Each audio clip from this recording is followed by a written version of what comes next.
नमस्कार, आप देख रहे हैं कोट न्यूज़ बुलेटिन। आपको दिखाते हैं इस वक्त की सबसे बड़ी खबर सबसे पहले। आज की बहुत बड़ी खबर आ रही है स्थानीय निकायों के चुनावों को लेकर।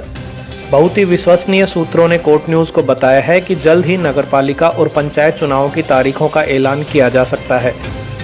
अभी तक कोरोना संकट और लॉकडाउन की वजह से स्थानीय निकायों के चुनावों को आगे खिसकाने जैसी खबरें चल रही थी, लेकिन सरकार के अंदरूनी सूत्रों की माने तो राज्य सरकार तय समय पर ही चुनाव करवाने के पक्ष में बताई जा रही है। हमें पता चला है कि जुलाई में चुनावों की घोषणा की जा सकती है। कई पंचायतों और अन्य स्थानीय निकायों का कार्यकाल पहले ही पूरा हो चुका है। इनमें सरपंचों को हटाकर प्रशासक नियुक्त किए गए थे। बाकी कई स्थानीय निकायों के चुनाव अगस्त के महीने में प्रस्तावित थे। अब लग रहा है कि ये सारे चुनाव अगस्त-सितंबर में कराए जा सकते हैं। इस मामले में राज्य सरकार ने मतदाता सूचियों को अपडेट करने का निर्देश जारी कर दिया है। जारी आदेशों के मुताबिक 20 जुलाई तक निर्वाचक नामावलियों का हर हाल में प्रकाशन कर दिया जाना है। इसके बाद या इससे पहले कभी भी चुनाव तारीखों का ऐलान किया जा सकता है और इस ऐलान के साथ ही आचार संहिता भी लग जाएगी। इस वक्त की सबसे बड़ी खबर यही है। आपको बता दें कि चुनाव लड़ने के इच्छुक लोग कोरोना संकट से पहले पूरी तैयारी कर रहे थे, लेकिन कुछ मामला कोर्ट में चले जाने और कुछ लॉकडाउन की वजह से सारी तैयारियां धरी की धरी रह गई।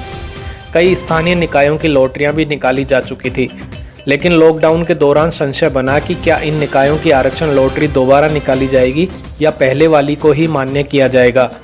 अब हमारे सूत्र बता रहे हैं कि आरक्षण लॉटरी पहले वाली ही मान्य की जा सकती है, यानी नई आरक्षण लॉटरी नहीं निकाली जाएगी।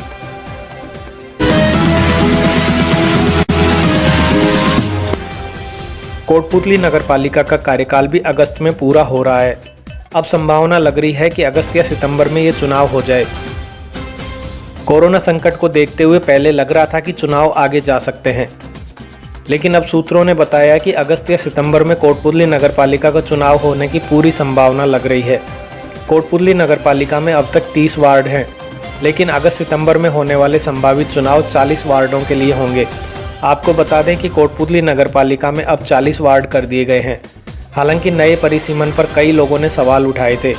लोगों का कहना था कि परिसीमन में स्थानीय राजनीति का घालमेल कर दिया गया और कोटपूतली नगरपालिका का सीमा क्षेत्र बढ़ाए बिना ही वार्डों की संख्या बढ़ा दी गई, जबकि शहर से सटते हुए अमाई, श्यामनगर, चतुर्भुज, मोलाहेड़ा और खेड़की वीरभान जैसी पंचायतों के इलाकों को शामिल किया जा सकता था।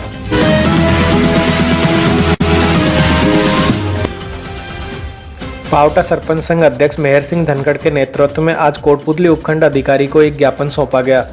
मुख्यमंत्री और पंचायती राज मंत्री के नाम सौंपे गए इस ज्ञापन में पंचायत सहायकों को ग्राम पंचायत की आय में से मानदेय देने के फैसले पर पुनर्विचार की मांग की गई है।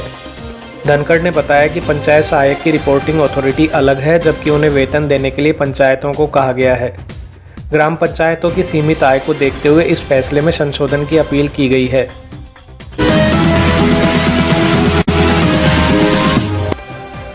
अनलॉक 1 के दूसरे दिन आज विराटनगर के बाजारों में भारी भीड़ दिखाई दी। सोशल डिस्टेंसिंग और प्रशासनिक एडवाइजरी की तो खुलेआम धज्जियां उड़ रही थी। ऐसा लग रहा था जैसे किसी को कोरोना का डर ही न हो। कस्बे के स्टेट बैंक के सामने लोगों की भीड़ जुटी हुई थी।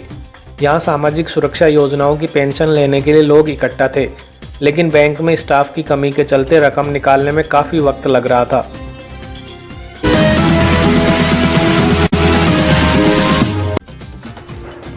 निर्जला एकादशी पर कोटपूतली में स्वच्छता सेवा दल ने फलों के जूस का वितरण किया। ज्योतिबा फुले चौराहे, अग्रसेन तिराहे, मेन बाजार और आज़ाद चौक में लोगों को जूस वितरित किया गया।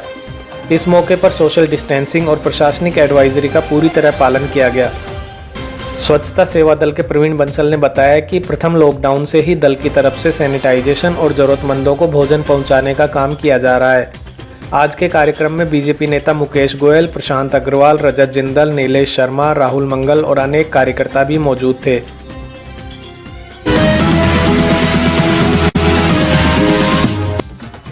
नारेड़ा इलाके में भी निर्जला एकादशी पर कई जगह दान पुण्य किया गया। बीजेपी पश्चिम मंडल अध्यक्ष संजय सिंह के नेतृत्व में पशुओं के लिए पानी की हौद रखवाई गई। विक्रम सिंह तंवर की तरफ से कस्बे में लोगों को शरबत और कोल्ड ड्रिंक पिलाई गई। वहीं प्रदीप अग्रवाल की अगुवाई में राहगीरों को तरबूज खिलाया गया, तो सरिता संदीप यादव ने पशुओं के लिए हरे चारे की व्यवस्था की। सरून में वेटरनरी कंपाउंडर कुलदीप चौधरी के नेतृत्व में पक्षियों के लिए परिंदे भी लगाए गए।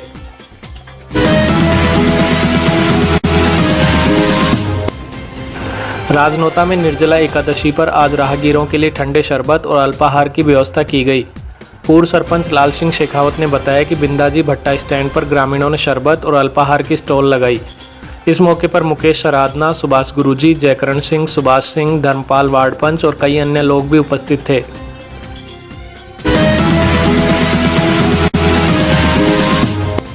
ब्राह्मण समाज कोटपुतली ने आज भी कोरोना वॉरियर पुलिस कर्मियों का अभिनंदन किया। समाज अध्यक्ष भास्कर शर्मा ने बताया कि आज सरुण थाने में एसएचओ सुभाष यादव और अन्य पुलिस कर्मियों को मास्क और सैनिटाइजर भी वितरित किए गए। इस मौके पर प्रचार मंत्री श्याम सुंदर शर्मा, युवा मोर्चा के मोहित मुदगल और मीडिया प्रभारी राजकुमार शर्मा भी मौजूद थे।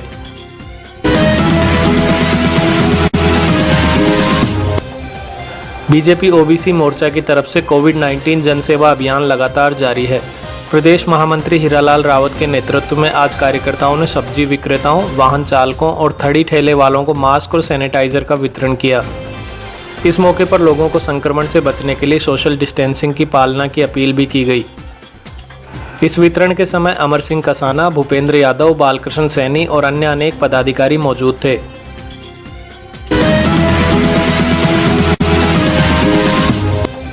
श्री नारायणी सेना के तत्वावधान में आज रक्तदान शिविर आयोजित किया गया।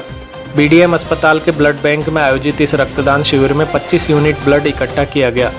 कोविड-19 संकट काल में अस्पतालों में रक्त की कमी पूरी करने के लिए ये रक्तदान शिविर आयोजित किया गया था। सेना के तहसील अध्यक्ष ओम प्रकाश सैन ने बताया कि समाज ने सभी रक्तदाताओं और नर्सिंग टीम का सम्मान भी किया। हमारा आज का जो रक्तदान शिविर है ये हम हर साल लगाते हैं। ये तीसरी साल है हमारे रक्तदान की लगाते हुए। इस कोरोना महामारी के अंतर्गत हमें डॉक्टर साहब ने, पीएमओ साहब ने प्रेरित किया कि हमारे यहाँ ब्लड बैंक में ब्लड की बहुत ही कमी हो रही है।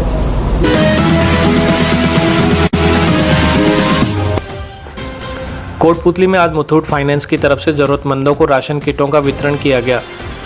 शाखा प्रबंधक सुनील चौधरी ने बताया कि कंपनी की तरफ से अब तक कुल 50,000 राशन किटों का वितरण किया जा चुका है। वितरण के समय सोशल डिस्टेंसिंग की पालना सुनिश्चित की गई।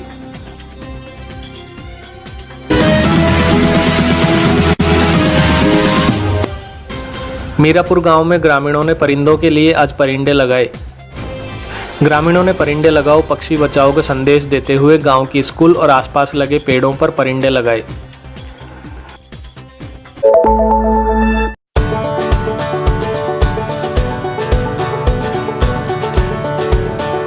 DPWS has left no stone unturned to bring to the doorstep of the learners an education cum extracurriculum package that would help them be future ready. DPWS provides world-class sports facilities like half Olympic-sized swimming pool, state-of-the-art badminton and basketball courts, skating rink. The school has GPRS fitted buses. The school has blended learning with smart class facilities in each classroom. The music and instrumental classes have the latest technology. Children are taught guitar, congo, tabla, harmonium, and the list is endless.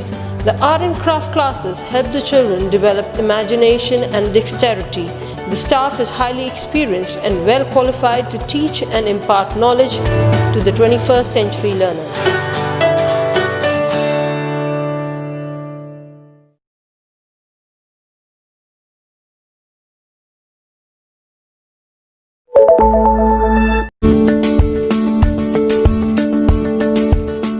Acres campus, more than 1,200 students, 150 plus teachers and staff, state-of-the-art classrooms, classroom coaching for NEET, JEE. My aim of life is to become a nuclear scientist. Activity room. I will join the army. Art room. I want to be an artist. Music room. I want to become a musician. Modernized laboratories, dedicated cricket stadium and 4 practice pitches, fully air-conditioned girls and boys hostel, 23 buses for day scholars adjacent to NCR. We are the Rajasthan International School, Kotputli. Online admissions are open. Please visit www.kotputli.ac.in. the rajasthanschool.edu.in. आप हमें Facebook पर देख रहे हैं तो please इस video को like करें और अगर यूट्यूब पर देख रहे हैं तो कोट न्यूज़ चैनल को सब्सक्राइब करके बगल वाली घंटी जरूर दबा दें। कोट न्यूज़ बुलेटिन में आज इतना ही। नमस्कार।